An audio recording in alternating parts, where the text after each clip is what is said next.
What happened that quiet afternoon shook me to my very core.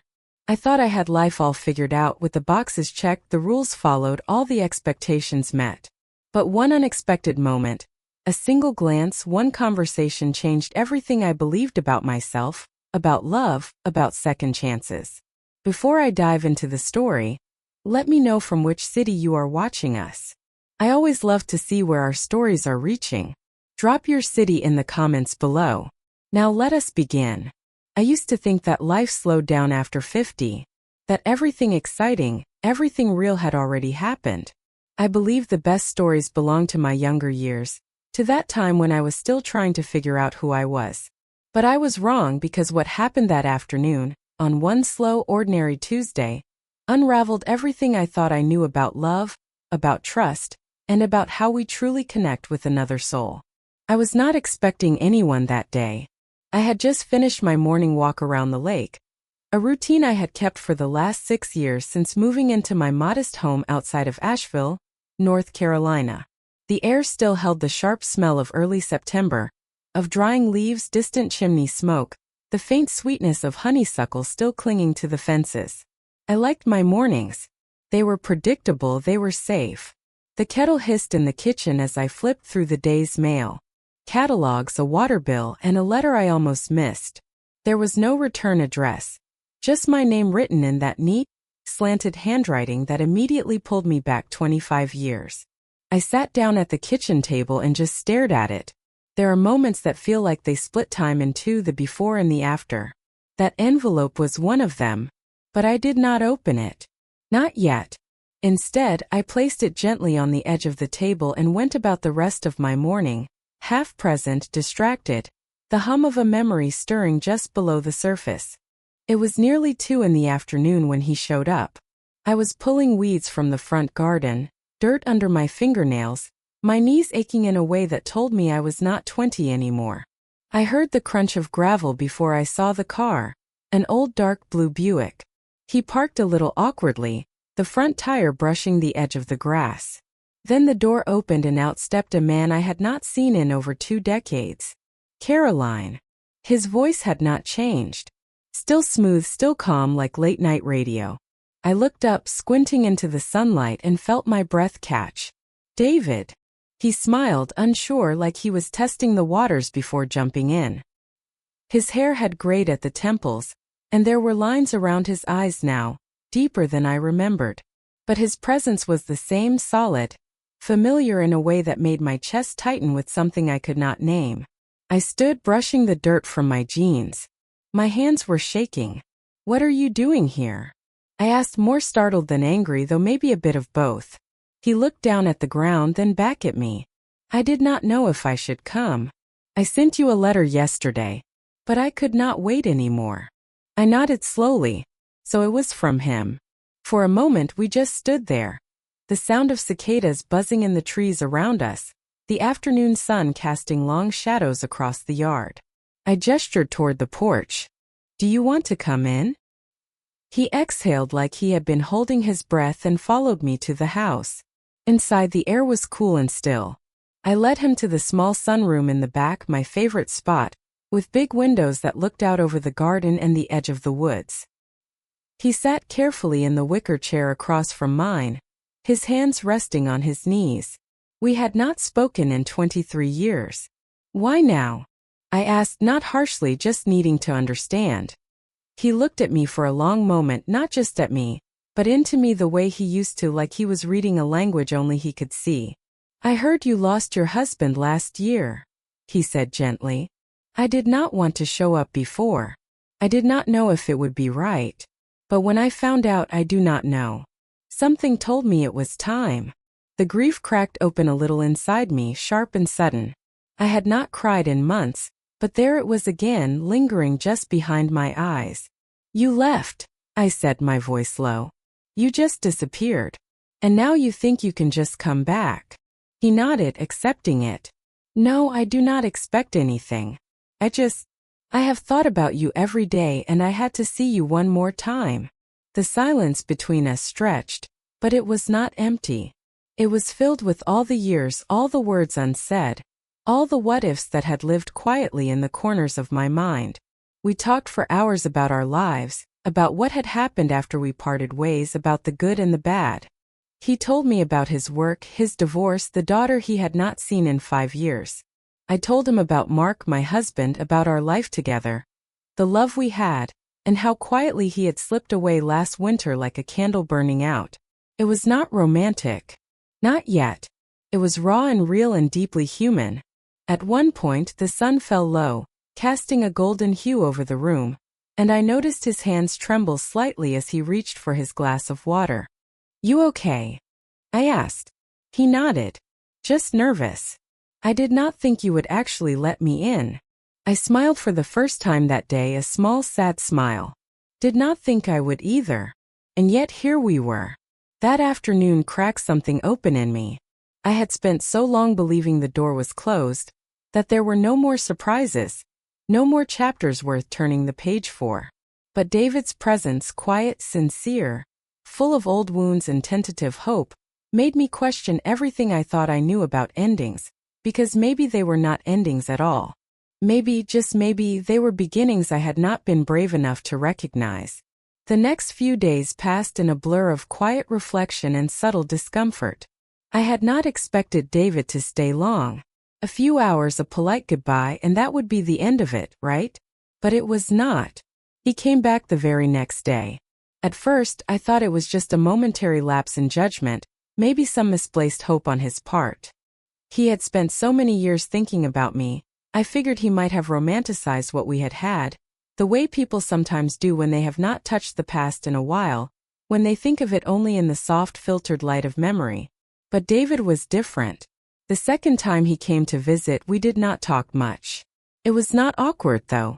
It was more like we were both quietly watching each other from the edges, trying to figure out what had changed, what could be salvaged. I had never been a person to keep people at arm's length. I was always the one to open up, to give space, to share stories and memories. But this felt different. My walls were higher now, built in the years since I had last seen him. Grief had a way of shaping you that way. It made you cautious, hesitant to give parts of yourself away that you were not sure would ever come back whole. Still, there was a warmth in him that had not gone away. He had always been like that. A man who listened more than he spoke, someone whose presence made you feel seen. And as much as I tried to resist it, there was something in his eyes that made me want to remember the person I used to be, the one who could laugh at nothing and feel everything. By the third visit, we had slipped back into a rhythm. It was not the same rhythm we had in our 20s when everything felt urgent, driven by desire and dreams we did not understand. This time it was slower, more thoughtful. We would sit on the porch watching the light change, sharing long silences and occasionally a quiet laugh. That afternoon he did not come alone. I was in the kitchen putting together a salad when I heard the crunch of tires on gravel again. This time though there was an extra sound, the unmistakable giggle of a child. I looked out the window and saw David standing next to his daughter. She was around 16 or 17, maybe, tall and willowy, with dark brown hair like his, though her eyes were more like her mother's. I did not know what to expect when I saw her face. But I did not expect to feel a pang of recognition, like a part of the past had just walked through my door. He waved at me, and I opened the door to greet them. His daughter, Emily, smiled shyly, standing a little behind her father. "Hi," she said softly. "It is nice to meet you." I smiled back, trying to hide the tightness in my chest. I was not prepared for this, for her to be so real, standing there in front of me. She was a stranger, but she was also a part of him, and that made it hard to keep my guard up. "Hi, Emily," I said, my voice sounding unsteady even to me. "It is nice to meet you too. Come on in. Let me put together some iced tea." David followed me inside, and Emily took a seat at the kitchen table. I could tell she was nervous, not quite sure how to bridge the gap between the woman who had once been her father's past, and the woman she was now meeting for the first time. It felt strange, the three of us in that small room, like we were all trying to find our footing on a ground that had not yet settled. I set out the glasses, trying to keep myself busy, doing what I could to fill the silence. But then Emily broke it. Did you know my dad when you were younger? She asked, her voice hesitant, like she was not sure how far to push. I glanced at David, who gave me a small, almost apologetic smile. I could feel my chest tighten, but I did not want to seem evasive. Yes, we knew each other well a long time ago. The air seemed to change after that. The space between David and me suddenly felt much wider, not in the physical sense but in the emotional one. His daughter was here, a reminder of everything that had happened between us, everything we had both tried to bury over the years. And yet, this was not about the past anymore. This was about the present and the uncomfortable truth that in this moment we were all trying to make sense of each other. Emily picked at her napkin, glancing up at me every so often with a look that said she was trying to make sense of this strange meeting too. There was something vulnerable in the way she looked at me, like she was trying to figure out whether her father's past was a story worth knowing. David must have felt it too, because he cleared his throat and stood up, moving toward the window as though he needed space to think. I am sorry, he said after a long moment. I should have explained more before coming here. I did not mean to throw you both into this so suddenly. I waved it off more to reassure myself than him. It is fine. It is just a lot to process. I could see in his eyes that he was sorry, but there was something else there too, something deeper, a yearning, almost like he was trying to connect something that had been lost for a long time. Emily shifted in her seat, finally speaking again. So, how did you two meet? My dad never talks about it much. I smiled, the memory coming back in waves. It was a long time ago, I said softly, my voice almost distant now. We met when we were in our 20s. Both of us just out of college. Both of us trying to figure out who we were. It did not last. Life gets in the way sometimes. But it was real, Emily. It was a real connection. David turned around to face me, his gaze warm but intense. I could tell he was listening, really listening. And I was not sure I had ever felt that kind of attention from him before. Not back then when we were young and foolish, and not even after all the years in between. Emily was quiet for a long time, absorbing my words. Then she looked at her father, and I saw something in her expression shift. Maybe she saw him differently now, as more than just a father, but as someone with a past, with stories, with memories that she had not been a part of. Thank you, she said suddenly, for sharing that. I think I understand a little better. The afternoon wore on slowly after that, each of us retreating into our own thoughts. But something had shifted, not just between David and me, but between all three of us, a softening maybe, or a quiet recognition that we all had a place in each other's story, no matter how complicated or broken that story might be. That night after they left, I sat on the porch alone, watching the stars flicker in the sky. I thought about everything that had happened, how one afternoon had changed everything I thought I knew about myself, about David, about the way life can surprise you when you least expect it. And in that quiet moment I realized maybe the ending I had been so certain of was not really an ending at all. Maybe, just maybe, it was the beginning of something new. The days that followed felt like I was walking through some kind of dream, the kind where nothing feels quite real but everything feels important. David and Emily visited often. At first it was polite small talk, checking in, trying to figure out what the space between us meant. But slowly, without either of us realizing it, the visits became something else. They became a part of my life again. I did not tell anyone about them. Not right away anyway. It was not that I was ashamed or embarrassed. It was more that I was not sure what to make of it. There was so much history there, so much time that had passed. And now here we were trying to carve out a new space for something that had always been so fragile, so unfinished. I did not want to say the wrong thing, or worse, I did not want to admit to myself that part of me was hoping for something more than just friendship. David had changed. I had changed. But in the quietest, most unexpected way, we seemed to have found each other again, even if we were not entirely sure what that meant. The second week after his visit, I found myself sitting on my porch late one afternoon, a glass of lemonade in hand, when I saw the familiar shape of his car pull into the driveway again. This time he was alone. No Emily. My stomach did that small flip, the one I had not felt in years, and I found myself both relieved and nervous. I stood to greet him, trying to keep my tone casual, but I knew better than anyone that when you have not seen someone in so long, the air between you is never truly neutral. He smiled as he stepped out of the car. That same familiar smile that always made me feel like I was the only one in the room. It was a smile that did not need words. Just a look that said, I am here. I am present and I care. Hi, he said, his voice warm but somehow still careful. Mind if I join you? Not at all, I replied, gesturing toward the chair across from mine. I set my glass down, brushing a stray lock of hair behind my ear. You are alone today. He laughed softly, the sound carrying a note of quiet relief. Thought I would take the chance while I had it. Did not want to interrupt anything. Interrupt? I smiled.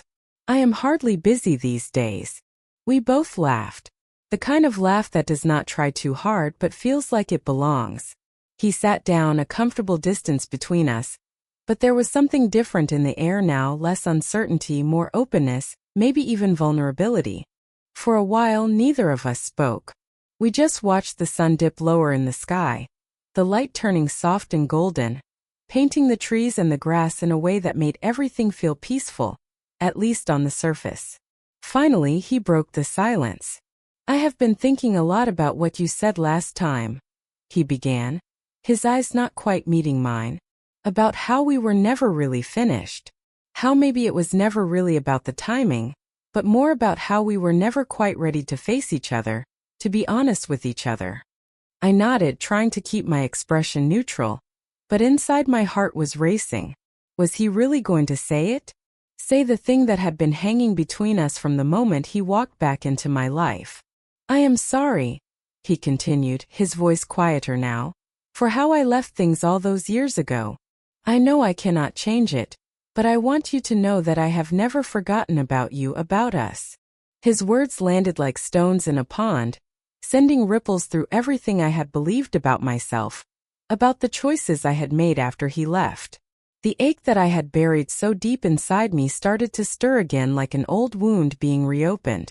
I swallowed hard, my voice thick with emotion. David, you do not need to apologize.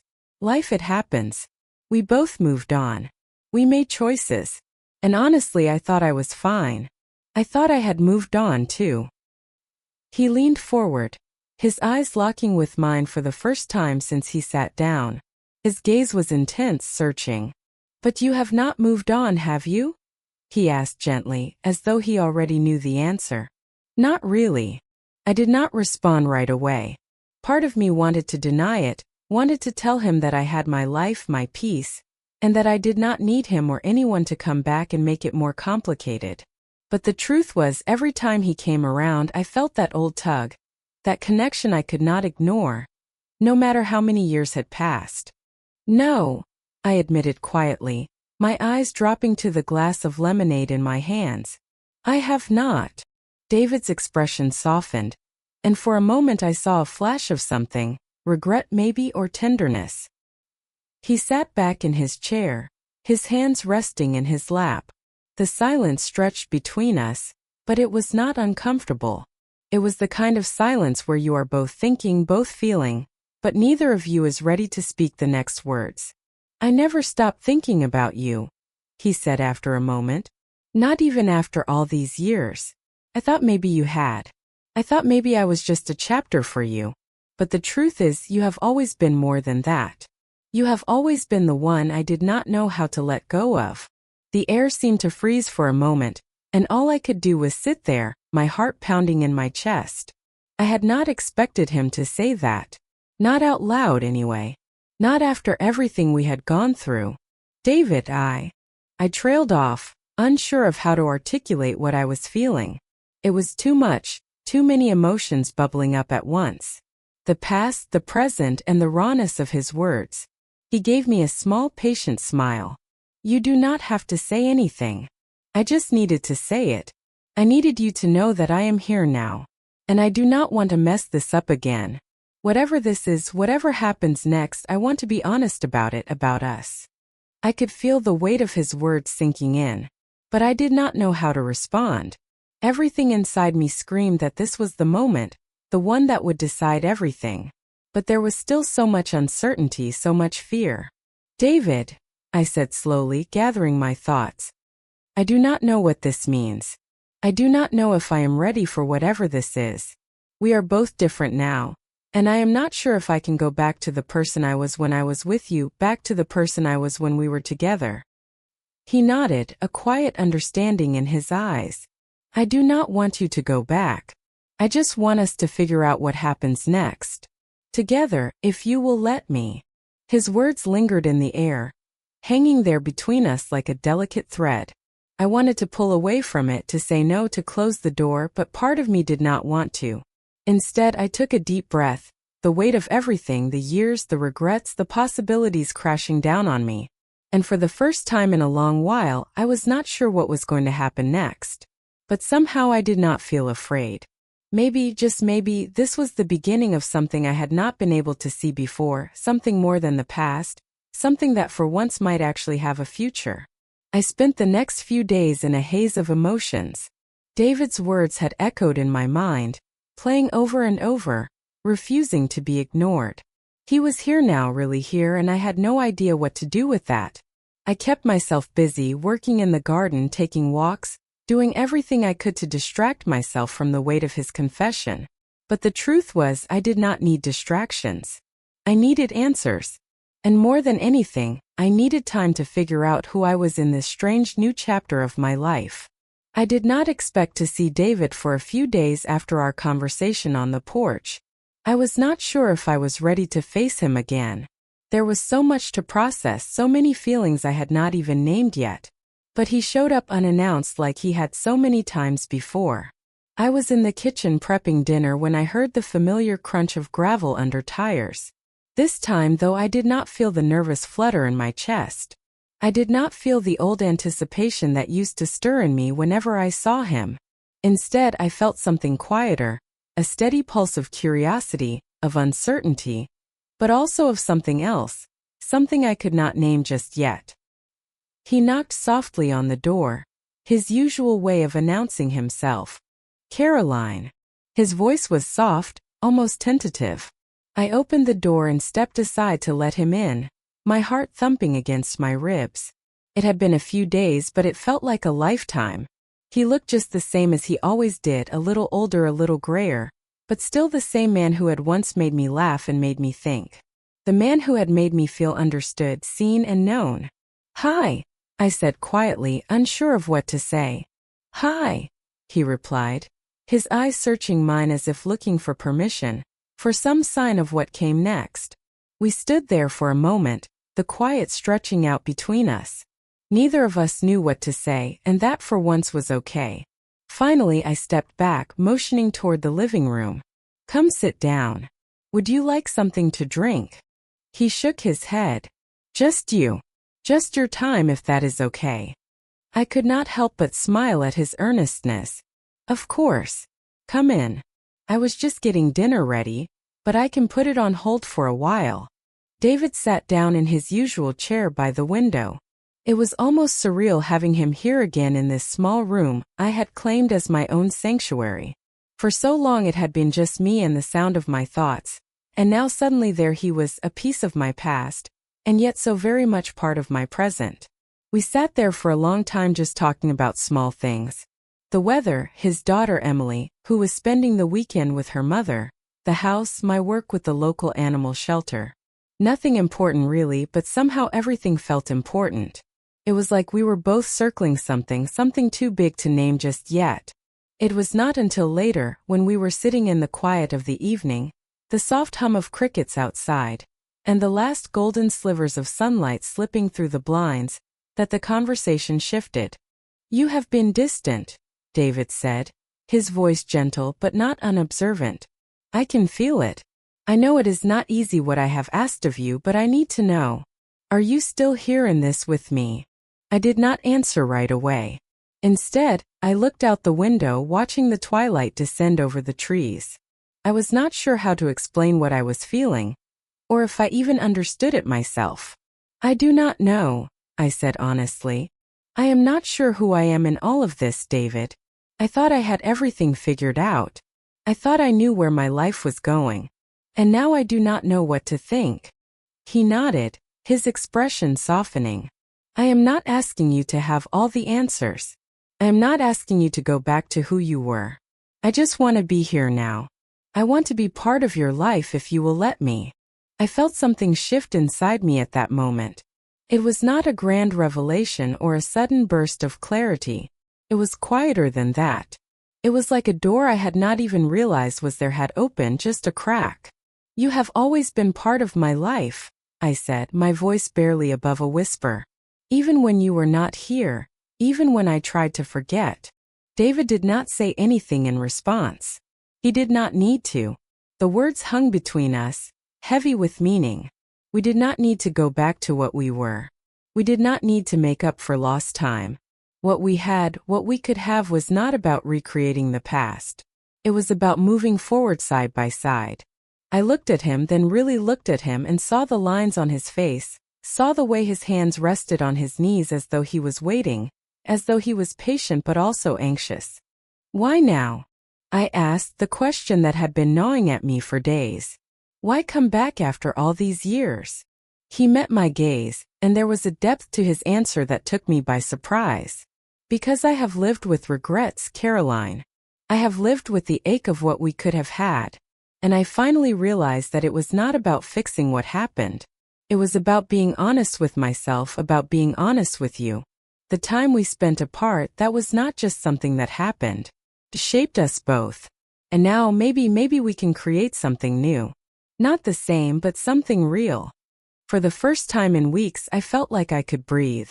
Like the weight that had been pressing down on my chest had lifted just enough for me to finally see the space ahead. The future was not written in stone. I did not have to have all the answers, but maybe this was the start of something. We did not kiss. We did not even hold hands. We did not need to. What we needed, both of us, was time. Time to figure out what this new connection meant. Time to explore what was possible now that the past had been acknowledged, but not to define our future. The next few days were quiet, simple. David came over often, and we spent time together. Not rushing anything, just allowing the moments to unfold.